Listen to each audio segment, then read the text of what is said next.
అందరికీ నమస్కారం. Epic story లైన్స్‌కు స్వాగతం. శ్రీ శివమహాపురాణంలోని తరువాతి భాగం. సూతుడిలా చెప్పసాగాడు. ఓ మునులారా, దుర్గమ పర్వతారణ్యాలతో కూడిన ఈ విశాలమైన భూమి శివాజ్ఞచే ప్రాణులను ధరించి ఉంది. జగన్నాథుడైన పరమేశ్వరుడు లోకానుగ్రహం కోసం ఆయా స్థలాలలో పుణ్యక్షేత్రాలను కల్పించాడు. ఋషులు నివసించుట వలన కొన్ని, దేవతానుగ్రహం వలన కొన్ని, స్వయంభూ లింగావిర్భావం వలన కొన్ని లోకరక్షణార్థం క్షేత్రములయ్యాయి. పుణ్యక్షేత్రాలలో తీర్థస్నానం మహిమోపేతమైనది. క్షేత్రం అంటే భూమి మహిమ, తీర్థం అంటే జలమహిమ. ముందు తీర్థాలను గూర్చి చెబుతాను వినండి. సరస్వతీ నది 60 ముఖాలు అంటే దారలు లేక చిన్న చిన్న ఉపనదులు కలది. హిమవత్ పర్వతంలో పుట్టిన గంగానది 100 ముఖములు కలది. దాని తీరంలో కాశీ ఇత్యాది పుణ్యక్షేత్రాలు ఉన్నాయి. సూర్యుడు మృగరాశిలో ఉండగా కాశీ నివాసం శ్రేష్టం. గురువు అంటే బృహస్పతి మృగరాశిలో ఉండగా శోణభద్రా నది శ్రేష్టం. దానికి 10 ముఖాలున్నాయి. నర్మదా నదికి 24 ముఖాలు, తమసా నదికి 12, రేవా నదికి 10, గోదావరికి 21, కృష్ణవేణికి 18, తుంగభద్రకు 10, సువర్ణముఖి నదికి 9 ముఖాలు ఉన్నాయి. 27 ముఖాలు గల కావేరీ నది సహ్యపర్వతం నుండి పుట్టింది. దాని తీరంలో పవిత్రమైన శైవక్షేత్రాలెన్నో ఉన్నాయి. గురువు రవి మేషరాశి అందున్నప్పుడు నైమిషంలోనూ బదరీలోనూ స్నానం చేయాలి. రవి సింహరాశి అందు కర్కాటక రాశి అందు ఉన్నప్పుడు సింధు కేదారాలలో స్నానం ఉత్తమం. భాద్రపద మాసంలో గురువు సింహరాశిలో ఉండగా గోదావరి స్నానం, గురువు రవి కన్యారాశిలో ఉండగా యమున సోనా నదుల స్నానం, రవి గురువులు తులారాశిలో ఉండగా కావేరీ స్నానం, మార్గశిర మాసంలో రవి గురువులు వృశ్చిక రాశిలో ఉండగా నర్మదా నదీ స్నానం అమిత పుణ్యప్రదములు. గురువు రవి ధనురాశిలో ఉండగా సువర్ణముఖి నదీ స్నానం, మాఘమాసంలో గురువు మకర రాశిలో ఉండగా గంగా స్నానం, గురువు రవి మీనరాశిలో ఉండగా కృష్ణవేణిలో స్నానం మహాపుణ్యప్రదాలని పూర్వ ఋషులు చెప్పిన మాట. తామ్రపర్ణి, వేగవతి నదీ తీరాలలో స్వర్గఫలాన్నిచ్చే దివ్యక్షేత్రాలున్నాయి. మానవులు ఎల్లప్పుడూ సదాచారము, సద్భావన కలిగి దయాళువై ఉండాలి. పుణ్యక్షేత్రములయందు, తీర్థములయందు, నదీ సంగమ తీరములయందు, గిరి శిఖరములయందు, అరణ్యములయందు, వనములయందు పరమేశ్వర విలాసం తాండవమాడుతూ ఉంటుంది. అక్కడ చేసిన పుణ్యం వృద్ధి పొందుతుంది. అలాగే పాపం కూడా. పుణ్యం ఐశ్వర్యాన్నిస్తుంది. మనోవాక్కాయ కర్మలచే చేసిన పాపాన్ని హరిస్తుంది. అన్నిటికంటే మనసుతో చేసిన పాపం వజ్రలేపం వలె కల్పాంతం వరకు వెంటాడుతూనే ఉంటుంది. అది ధ్యానం వలన మాత్రమే నశిస్తుంది. మరో దారి లేదు. వాక్కుతో చేసిన పాపం జపం వల్ల, శరీరంతో చేసిన పాపం తపస్సు వల్ల, ధనంతో చేసిన పాపం దానం వల్ల నశిస్తుంది. మరో మార్గం లేదు. ఈ ప్రాయశ్చిత్త కృత్యాలన్నీ తీవ్రమైన పశ్చాత్తాపంతో చేయాలి. పశ్చాత్తాపం వల్ల సగం పాపం తిరిగి ఆ పాపకృత్యాన్ని ఎప్పుడూ చేయనందువల్ల మిగతా పాపం నశిస్తుందని జ్ఞానదృష్టి గల ఋషులు చెప్పిన మాట. పుణ్యపాపాలు రెండింటికి బీజాంశము, వృద్ధాంశము, భోగాంశము అని 3 భాగాలు ఉంటాయి. బీజాంశం జ్ఞానం చేత, వృద్ధాంశం ముందు చెప్పిన విధంగాను, భోగాంశం అనుభవించడం వలన నశిస్తుంది. పుణ్యక్షేత్ర దర్శనం వలన, తీర్థస్నానం వలన, దేవతారాధన వలన, మహాత్ముల దర్శన సేవాదుల వలన పాపం యొక్క బీజాంశం, వృద్ధాంశం నశిస్తాయి. భోగాంశం మాత్రం అనుభవించడం వల్ల మాత్రమే నశిస్తుంది. కావున సుఖాన్ని కోరే మానవుడు పాపాలను చెయ్యరాదు. ఋషులు సూతునిలా ప్రశ్నించారు. సూత, ఉత్తమ లోకాలనిచ్చే సదాచారాన్ని గూర్చి కూడా మాకు చెప్పండి. స్వర్గ నరకాదులను ప్రాప్తింపచేసే ధర్మాధర్మాలను గూర్చి కూడా చెప్పండి అని సూతుడిలా చెప్పసాగాడు. ఋషులారా, ముందుగా బ్రాహ్మణ విధులను గురించి చెబుతాను. విధులన్నీ ఎక్కువగా బ్రాహ్మణునికే చెప్పబడ్డాయి. సదాచారం కలిగిన విద్వాంసుడు బ్రాహ్మణుడని, వేదాచారయుతుణ్ణి విప్రుడని, ఈ రెండిట్లో ఏదో ఒక గుణం కలవాడు ద్విజుడని వ్యవహారం. రాజుసేవ వల్ల గాని, వ్యాపారం వల్ల గాని, వ్యవసాయం వల్ల గాని జీవించే బ్రాహ్మణుడు వరుసగా క్షత్రియ, వైశ్య, కర్షక బ్రాహ్మణులని పిలువబడతారు. ద్రోహబుద్ధి గల బ్రాహ్మణుడు దృష్ట బ్రాహ్మణుడు అవుతాడు. భూమిని పాలించేవాడు రాజు, ఇతర రాజవంశీయులు క్షత్రియులు, ధాన్యాదులను అమ్మేవాడు వైశ్యుడు, ఇతర వైశ్య కులస్థులు, వణిక్కులు, వ్యవసాయం చేసేవారు కర్షకులు, ఇతరులు దస్యులు. మానవులందరూ ఉషఃకాలంలో లేచి తూర్పు దిక్కున తిరిగి పరమేశ్వరుని ధ్యానించి ఆ రోజు చేయవలసిన ధర్మాధర్మ కృత్యాలను గూర్చి ఆలోచించి ఆదాయ వ్యయాలను గూర్చి ఆలోచించాలి. నిద్రను వీడే సమయాన్ని, పద్ధతిని బట్టి మానవుని ఆయుర్దాయం, ఆరోగ్యం, మరణం, పాపం, భాగ్యం, వ్యాధి, పుష్టి మరియు శక్తి ఇత్యాది ఫలాలు కలుగుతాయని గ్రహించాలి. రాత్రి యొక్క చివరి జామునకు ఉషస్సు అని, దానిలో సగభాగానికి సంధి అని పేరు. మానవులందరూ ఆ సమయంలో నిద్ర లేవాలి. దంతధావనం చేసేటప్పుడు చూపుడు వేళ్ళను ఉపయోగించరాదు. జలదేవతలకు నమస్కరించి మంత్రపూర్వకంగా స్నానం చేయాలి. విద్వాంసుడు స్నానకాలంలోనే దేవపితృ తర్పణాలు చేయాలి. తెల్లని పంచెను 5 కచ్చలతో కట్టాలి. సర్వకర్మలయందు సర్వులు ఉత్తరీయాన్ని ధరించాలి.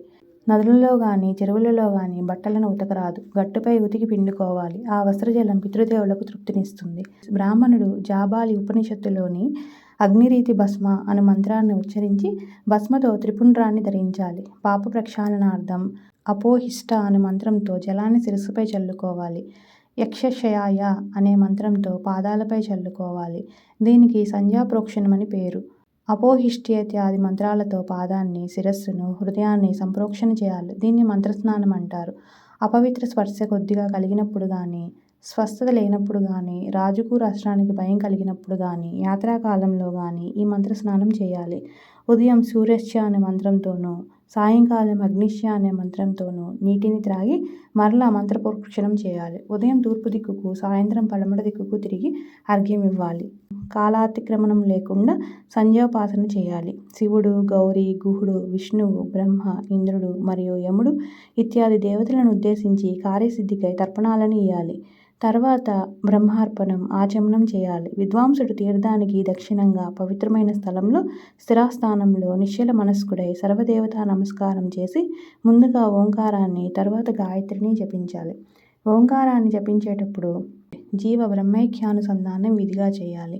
ముల్లోకాలను సృష్టించిన బ్రహ్మను, స్థితికర్త అయిన అచ్యుతని, సంహారకర్త అయిన రుద్రుని ఆత్మ ప్రకాశ రూపంగా ఉపాసించాలి. ఓంకారం మా యొక్క జ్ఞానేంద్రియాలను, కర్మేంద్రియాలను, మనోవృత్తులను, ధీవృత్తులను ఎల్లప్పుడూ భోగక్షేమాలనిచ్చు ధర్మం నందు మరియు జ్ఞానం నందు ప్రేరేపించుగాక అని ఓంకారార్థాన్ని బుద్ధితో ధ్యానించువాడు నిశ్చయంగా పరబ్రహ్మమే అవుతాడు. ఈ అర్థం తెలియకపోయినా కేవలం బ్రాహ్మణ తత్వాన్ని నిలబెట్టడం కొరకైనా ఓంకారాన్ని జపించాలి. మూలాధారం మొదలు సహస్రారం వరకు 6 చక్రాలలోనూ విద్యేశ్వర, బ్రహ్మ, విష్ణు, ఈశ, జీవాత్మ, పరమాత్మలను ధ్యానించాలి.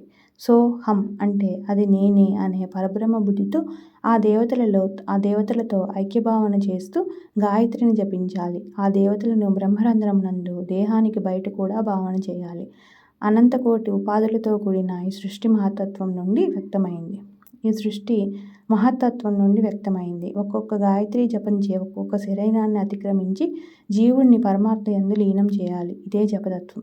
ఈ విధంగా జపం చేసి సూర్యునికి అభిముఖంగా ఉపస్థానం చెప్పాలి. 12 లక్షల గాయత్రిని జపించినవాడు పూర్ణ బ్రాహ్మణుడు. బ్రాహ్మణుడు ఈ విధంగా 70 ఏండ్ల వరకు నియమపాలనతో జీవించి ఆపై సన్యసించాలి. సన్యాసి ఉదయం 12,000 ఓంకార జపం చేయాలి. కోరికలు కలవాడు తత్ప్రాప్తికి వేదోక్త కర్మలను ఆచరించాలి. దానికోసం ధన సంపాదన చేయాలి. కామనలు లేనివానికి ధనంతో పనిలేదు. బ్రాహ్మణుడు ఎల్లా వేళలా ముముక్షువై సర్వత్రా బ్రహ్మజ్ఞానాన్ని అభ్యసించాలి. ధర్మాచరణ వల్ల ధనం వలన భోగాలు లభిస్తాయి. ధార్మికంగా సంపాదించిన ధనంతో లభించిన భోగం చివరకు వైరాగ్యానికి హేతువవుతుంది. అధర్మార్జిత ధనంతో అనుభవించిన భోగాలు రాగానికి, రోగానికి హేతువులవుతాయి. ద్రవ్యధర్మం, దేహధర్మం అని ధర్మం 2 విధాలు. యజ్ఞాదులు ద్రవ్యధర్మాలు, తీర్థస్నాన మిత్యాదులు దేహధర్మాలు. ధనం వల్ల ధనం పుడుతుంది. తపస్సు వల్ల దివ్యరూపం వస్తుంది. ధర్మాచరణ వల్ల అంతఃకరణ శుద్ధి, దానివల్ల జ్ఞానం కలిగి తీరుతుందనడంలో సందేహం లేదు. కృతయుగంలో తపస్సు, కలియుగంలో ద్రవ్యధర్మం అంటే దానం ప్రశస్తమైనవి. కృతయుగంలో ధ్యానం, త్రేతలో తపస్సు, ద్వాపరంలో యజ్ఞానుష్ఠానం, కలిలో మూర్తి పూజ. వీటి వలన జ్ఞానం కలుగుతుంది. పుణ్య పాపాలను బట్టి సుఖదుఖాలు ఉంటాయి. అధర్మం హింస రూపంలోనూ, ధర్మం సుఖరూపంలోనూ ఉంటుంది. దుష్ప్రవర్తన వలన దుఃఖం, సత్ప్రవర్తన వలన సుఖం కలుగుతుంది. కనుక భోగమోక్ష సిద్ధికై ధర్మాచరణ చేయాలి. కలిలో దానం గొప్పది. విద్య, శీలము, వృత్తము కలవానికి దానం చేయాలి. దానం చేయలేనివాడు తపస్సును ఆర్జించాలి. తపస్సు వలన అక్షయ సుఖ ప్రాప్తి లభిస్తుంది. అది చేయలేని వానికి తీర్థసేవనం ఉత్తమం. మనుషులందరూ విధివిహితమైన కర్మలను ఆచరిస్తూ దైన్యానికి తావీయకుండా, అంటే తిండికి బట్టకు లోటు రాకుండా, అధిక శ్రమకు లోను కాకుండా ధర్మార్జన జరపాలి. మానవునకు సత్పురుషుల సాంగత్యం ముఖ్యం. దాహానికి నీరు, ఆకలికి అన్నం ఇవి ఉత్తమమైన దానాలు. మానవుడు తన వద్దనున్న ధనాన్ని ధర్మవృద్ధి భోగభాగాలుగా ఏర్పాటు చేసుకుని ధర్మభాగంతో నిత్య నైమిత్తిక కామ్యకర్మలను చేయాలి. వృద్ధి భాగంతో ధనాన్ని వృద్ధి చేసుకొని భోగభాగంతో హితము మితము అయిన భోగాన్ని అనుభవించాలి. వ్యవసాయార్జిత విత్తంతో 10వ వంతును, వ్యాపారార్జిత విత్తంలో 6వ భాగాన్ని దాన ధర్మాలకు ఖర్చు పెట్టాలి. బ్రాహ్మణుడు తాను పొందిన ప్రతి గ్రహంలో 4వ వంతును, అకస్మాత్తుగా లభించిన ధనంలో సగాన్ని దానం చేయాలి. అపవిత్రమైన దానాన్ని పట్టరాదు. పాపిష్టి సొమ్ము అని తెలిస్తే సముద్రంలో పడేయాలి. వివేకి అయిన వాడు తనకు తెలిసిన పరుల దోషాలను ప్రకటించరాదు. ఇతరుల మనసును నొప్పింపరాదు. ఎదుటివారికి కోపం కలిగేటట్లు మాట్లాడరాదు. బ్రాహ్మణునకు ఆజ్ఞారాధన ముఖ్యం. అది చేయలేని వాడు జపాన్ని, అదీ చేయలేని వాడు సూర్య నమస్కారాన్నైనా చేయాలి. ఏనాడు చల్లారని అగ్నిని అజస్రం అంటారు. బ్రహ్మయజ్ఞ దేవ పూజా నిరతులు, అగ్ని పూజా పరాయణులు, గురు పూజారతులు, బ్రాహ్మణులను సత్కరించిన వారు వీరంతా స్వర్గంలో భాగస్వాములవుతారు. సూతుణ్ణి ఋషులిలా ప్రశ్నించారు. సూతముని అగ్ని యజ్ఞ, దేవయజ్ఞ, బ్రహ్మయజ్ఞములను గూర్చి, గురుపూజ, బ్రహ్మతృప్తిని గూర్చి మాకు క్రమంగా చెప్పండి అన్నారు. సూతుడు ఇలా చెప్పసాగాడు. ఓ మునులారా, అగ్నియందు హోమద్రవ్యాన్ని సమర్పించే కర్మకు అగ్ని యజ్ఞమని పేరు. బ్రహ్మచర్యాశ్రమంలో ఉన్నవారు అగ్నియందు సమిధులను మాత్రమే హోమం చేయాలి. బ్రహ్మచర్య వ్రత నియమాలను పాటించాలి. గృహస్థాశ్రమ స్వీకారం చేసి ఔపాసన కర్మను ప్రారంభించే వరకు అలాగే చేయాలి. హితకరము పవిత్రము అయిన ఆహారాన్ని మితంగా భుజించుటే వానప్రస్థులకు యతులకు యజ్ఞమవుతుంది. వారికి వేరే అగ్నిహోత్రం లేదు. ఆత్మయందు సమారోపితమైన అగ్నిహోత్రం కలవారు వారు. ఔపాసాగ్నిని స్థాపించిన నాటి నుండి దానిని ఒక భాండంలో గాని గర్తంలో గాని ఆరిపోకుండా రక్షించాలి. దాన్ని అజస్రం అంటారు. రాజభయం వల్ల గాని లేక దైవం అనుకూలించకపోవటం వల్ల గాని అగ్నిని సంరక్షించుకోలేని స్థితిలో బ్రాహ్మణుడు ఆత్మయందు లేక అరణియందు అగ్నిని న్యాస్యం చేయాలి. దానికి సమారోపిత అని పేరు. ఉదయకాలంలో అగ్నియందు ఇయ్యబడిన ఆహుతి ఆయుష్ వృద్ధిని, సాయంకాలం ఆహుతి సంపత్తిని కలిగిస్తుంది. పగలు అగ్ని సూర్యుని యందు ఉంచబడుతుంది కనుక ఈ ఆహుతులకు అగ్నియజ్ఞము అని పేరు. తాళి పాకాది కృతువులలో ఇంద్రాది దేవతలను ఉద్దేశించి అగ్నిలో చేసిన హోమానికి దేవయజ్ఞము అని పేరు.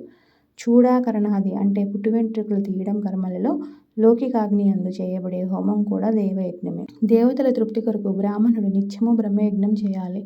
వేదాధ్యాయానికి బ్రహ్మయజ్ఞమని పేరు. ఉదయం నిత్యకర్మను ఆచరించి ఆపై సాయంకాలం వరకు వేదపఠనం చేయాలి. ఇక సాయంకాలానంతరం వేదపఠనానికి విధి లేదు. ఇక అగ్ని లేకుండా చేసే దేవయజనాన్ని వినిపిస్తాను, శ్రద్ధగా వినండి. సృష్ట్యాది అందు సర్వజ్ఞుడు కరుణాకరుడు అయిన మహాదేవుడు లోకోపకారార్థమై వారములను కల్పించాడు. సంసారం అనే రోగానికి వైద్యుడైన శివుడు ముందుగా ఆరోగ్యాన్నిచ్చే తన వారాన్ని కల్పించాడు. ఆపై సంపత్కరమైన తన మాయ యొక్క వారాన్ని, ఆ తరువాత జనన సమయంలో కష్టాలను దాటే నిమిత్తం కుమార వారాన్ని, ఆ వెనుక మానవుల రక్షణ కొరకు రక్షకుడైన విష్ణు యొక్క వారాన్ని, ఆ మీద ప్రాణుల ఆయుర్దాన్ని నిర్ణయించే పరమేష్ఠి అయిన బ్రహ్మ యొక్క ఆయుర్వృద్ధికరమైన వారాన్ని కల్పించాడు. తరువాత పుణ్యపాపాలను నిర్ణయించి ఫలితాలనిచ్చే ఇంద్రియములకు వారాలను కల్పించాడు. ఈ 2 వారాలు భోగప్రదము, మృత్యుహారము అయిన శుభకరమైన వారాలు. మానవులకు సుఖ దుఃఖ సూచకాలైన ఆదిత్యాది గ్రహాలను వారాలకు ప్రభువులను చేసి జ్యోతిష్ చక్రంలో పరమేశ్వరుడు ప్రతిష్ఠించాడు. ఆదిత్యుడు మొదలుగా ఆయా దేవతల వారాలలో వారిని పూజించడం వలన వరుసగా ఆరోగ్యం, సంపదలు, వ్యాధినాశము, పుష్టి, ఆయుర్దాయం, భోగం, అమృతతత్వం అనే ఫలాలు కలుగుతాయి. ఆయా దేవతలు సంతోషిస్తే ఆయా వార ఫలాలు కలుగుతాయి. ఎవరిని పూజించినా ఫలాన్ని ఇచ్చేవాడు శివుడు మాత్రమే. దేవతా ప్రీత్యర్థం పూజ 5 విధాలుగా కల్పించబడింది. అవి మంత్రజపం, హోమం, దానం, తపస్సు మరియు సమారాధన అనేవి.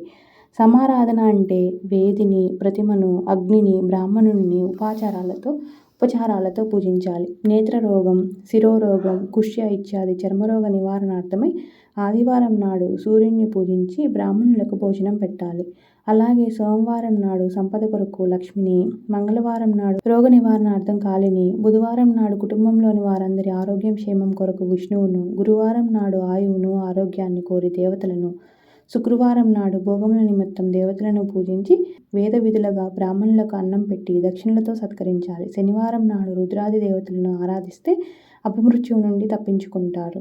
దేవతారాధన నిత్యం చేయాలి. గృహస్థుడు తన గృహంలో శుభకర్మలకు ఆదియందు, అశుభకర్మములకు అంతమునందు, జన్మతిథి నాడు శుభాలను కోరి ఆదిత్యాది గ్రహాలను ఆరాధించాలి. బ్రాహ్మణుల మంత్రయుక్తంగాను, ఇతరులు తంత్రోక్తంగాను దేవయజ్ఞాన్ని చేయాలి. పేదవాడు తపస్సుతోనూ, ధనవంతుడు ధనంతోనూ దేవపూజ చేస్తే అది ఇహపర సాధకమవుతుంది. నీడనిచ్చే చెట్లను పాతుట, చెరువులు త్రవ్వించుట, దేవాలయ, వేద పాఠశాలను స్థాపించుట ఇత్యాది ధర్మకార్యాలను ధనవంతుడు చేస్తే అనేక భోగభాగ్యాలను పొంది జ్ఞానసిద్ధిని కూడా పొందుతాడు. సూతుణ్ణి ఋషులు దేశ, కాల, పాత్రల గురించి, దాన విశేషాన్ని గురించి చెప్పమని కోరగా సూతుడు ఇలా అంటున్నాడు: ఋషులారా, దేవయజ్ఞాది కర్మల యందు శుద్ధ గృహం సమఫలాన్ని ఇస్తుంది. ఆ పైన గోశాల, జలాశయ తీరం, మారేడు, తులసి, రావి చెట్ల మూలం, దేవాలయం, తీర్థం, నదీ తీరం, సప్తగంగా తీరాలు ఇవన్నీ క్రమంగా ఒకదానికంటే మరొకటి 10 రెట్లు ఫలాన్నిస్తాయి. గంగా, గోదావరి, కావేరి, తామ్రపర్ణి, సింధు, సరయు, రేవా నదులకు సప్తగంగలని పేరు. వీటికంటే సముద్ర తీరం, దానికంటే పర్వత శిఖరం శ్రేష్టమైనవి. మనసుకు నచ్చిన స్థలం అన్నిటికంటే గొప్పది. యజ్ఞ దానాది కర్మలకు కృతయుగంలో సంపూర్ణ ఫలం, త్రేతలో 3 వంతులు, ద్వాపరంలో సగం, కలిలో 4వ వంతు, కలిలో సగం పూర్తయ్యాక 4వ వంతు కంటే తక్కువ ఫలం లభిస్తుంది. పవిత్రమైన అంతఃకరణతో పవిత్ర దినాన పుణ్యకర్మను ఆచరిస్తే సమఫలం లభిస్తుంది. రవి సంక్రమణం నాడు, విషువత్తులయందు, దక్షిణాయన ప్రారంభంలోను, మకర సంక్రాంతి నాడు, చంద్రగ్రహణం నాడు, సూర్యగ్రహణ కాలమందు ఆచరించిన పుణ్యకర్మలకు క్రమంగా ఒకదానికంటే మరొకదానికి 10 రెట్లు ఫలం అధికం. జన్మ నక్షత్రం వచ్చిన దినం, వ్రత సమాప్తి అయిన దినం ఇవి సూర్యగ్రహణ కాలంతో సమమైనవి. మహాపురుష సంఘం కోటి సూర్యగ్రహణాలతో సమానమైనది. తపోనిష్ఠులు, జ్ఞాననిష్ఠులు, యోగులు మరియు యతులు పూజార్హులు. వీరు పాపక్షయకారకులు. గాయత్రిని 24 లక్షలు జపం చేసిన బ్రాహ్మణుడు సంపూర్ణ భోగభాగ్యాలనిచ్చే పాత్ర అని చెప్పబడుతున్నాడు. మానవుడు పతనం కాకుండా రక్షించే శాస్త్రానికి పాత్రము అని పేరు. మరియు దాతను పాతకముల నుండి రక్షించేవాడు కనుక యోగ్యుడైన ప్రతి గ్రహీత పాత్రము అనబడుతున్నాడు. గానం చేయువారిని రక్షిస్తున్నది కనుక గాయత్రి అని పేరు. లోకంలో ధనం లేనివాడు ఇతరులకు ధనాన్ని దానం చేయలేడు కదా. అందుకే స్వయం శుద్ధుడు కానివాడు ఇతరులను రక్షించలేడు. గాయత్రి మంత్రశుద్ధుడు శుద్ధ బ్రాహ్మణుడు అనబడతాడు. అలాంటి బ్రాహ్మణుడు జప, హోమ, పూజాది సర్వకర్మల యందు దానం చేయడానికి, స్వీకరించడానికి అర్హుడు. ఆకలితో బాధపడుతున్న వాడెవరైనా అన్నదానానికి అర్హులే. మనోనిగ్రహం గల శ్రేష్ఠుడైన బ్రాహ్మణుని చెంత గాయత్రిని మంత్రార్థపూర్వకంగా సంపూర్ణంగా కానీ లేదా కేవల మంత్రాన్ని కానీ తెలుసుకుంటే అభిష్టాలన్నీ నెరవేరుతాయి. అడిగితే ఇచ్చే దానం కంటే అడగకుండా ఇచ్చే దానం గొప్పది. జాతిమాత్ర బ్రాహ్మణుడై దీనంగా జీవిస్తున్నవాడు, వేదవేత్త అయిన విప్రుడు, గాయత్రి జపయుక్తుడు, విష్ణుభక్తుడైన విప్రుడు, శివభక్తుడైన భూసురుడు వీరందరూ దానాన్ని గ్రహించడానికి ఉత్తమమైన వారు. అన్నదానానికి 10 అంగములున్నాయి. 1 ఆదరం, 2 ఆహ్వానం, 3 అభ్యంగనం, 4 పాదసేవ, 5 వస్త్రం, 6 గంధాదులతో పూజ, 7 అప్పములు పచ్చళ్లతో కూడిన షడ్రసోపేతమైన భోజనం, 8 తాంబూలం, 9 దక్షిణ, 10 నమస్కారం. ఇలాంటి 10 అంగాలతో కూడిన యోగ్యమైన అన్నాన్ని అహింసావ్రతుడు, గాయత్రి మంత్రానుష్ఠాన తత్పరుడు, వేదవేత్త, గుణశీలియుతుడు అయిన బ్రాహ్మణునకు ఆదివారం నాడు పెడితే ఆ దాత 100 సంవత్సరాలు ఆరోగ్యంతో జీవిస్తాడు. అన్నిటా అర్హుడైన బ్రాహ్మణుడు దొరికితే మాత్రం సత్కరించకుండా పంపించకూడదు. విద్యను గోరు మానవులు బాలుర యందు బ్రహ్మభావన చేసి అన్నదానం చేయాలి. పుత్రార్థుడు అయిన నాడు యువకుల యందు విష్ణు బుద్ధితో దానం చేయాలి. జ్ఞానార్థి అయిన నాడు వృద్ధుల యందు రుద్రబుద్ధితో దానం చేయాలి. సద్బుద్ధిని కోరే మానవులు కన్యల యందు సరస్వతీ భావనను, భోగాలను కోరువారు యువతుల యందు లక్ష్మీ బుద్ధితోనూ, ఆత్మజ్ఞానాన్ని కోరువారు రుద్రశ్రీల యందు పార్వతీ భావనతోనూ దానాలను చేయాలి. ఋషులారా, సంపాదనా మార్గాన్ని అనుసరించి ఉత్తమం, మధ్యమం, అధమం అని ధనం 3 విధాలుగా ఉంటుంది. శుద్ధమైన ద్రవ్యాన్నే దానం చేయాలి. దానివల్ల పుణ్యఫలం వస్తుంది. స్త్రీలకు తండ్రి, భర్త ఇచ్చిన ద్రవ్యం ఉత్తమం. గోవు, భూమి, తిలలు, బంగారం, నెయ్యి, వస్త్రములు, ధాన్యము, బెల్లం, వెండి, లవణం, గుమ్మడికాయ ఈ 12 వస్తువులు దానార్హమైనవి. పనస, మామిడి వంటి పండ్లు, మినుము, కంది, పెసర వంటి పప్పులను, మిరియాలు, ఆవాలు, ధనియాలు ఇలాంటి శాఖోపరణాలను దానం చేయాలి. ఇక విద్వాంసుడు ఇతరుల శ్రోత్రాది ఇంద్రియాలకు ఆనందాన్నిచ్చే శబ్దాది విషయాలను దానం చేస్తే ఇంద్రియాధిష్ఠాన దేవతలు సంతోషిస్తారు. గురుముఖత వేద శాస్త్రాధ్యయనం చేసి వాటి ద్వారా కర్మలకు తగిన ఫలం కలదనే నిశ్చయబుద్ధిని కలిగి ఉండుటే ఆస్తిక్యం. ఇతరుల భయం వల్ల ఆస్తిక్యాన్ని కలిగి ఉన్నట్లు నటించుట అధమం. దరిద్రుడు ఏమీ లేనివాడే అయినా వాచిక, కాయిక యజ్ఞాలను చేయాలి. మంత్రస్తోత్ర పాఠం, జపం ఇత్యాదుల వాచిక యజ్ఞం, తీర్థయాత్ర వ్రతాలను ఆచరించుట ఇత్యాదులు కాయిక యజ్ఞం. ఏదో ఒక ఉపాయం చేత కొద్దిగానైనా దేవతార్పణ బుద్ధితో కర్మను చేయాలి. తపస్సును, దానాన్ని విడిచిపెట్టకూడదు. ఈశ్వరార్పణ బుద్ధితో చేసిన దానం కానీ ఏ కర్మ అయినా సరే మోక్షాన్ని ఇస్తుంది. ఓం నమః శివాయ. తరువాయి భాగం మరలా చెప్పుకుందాం.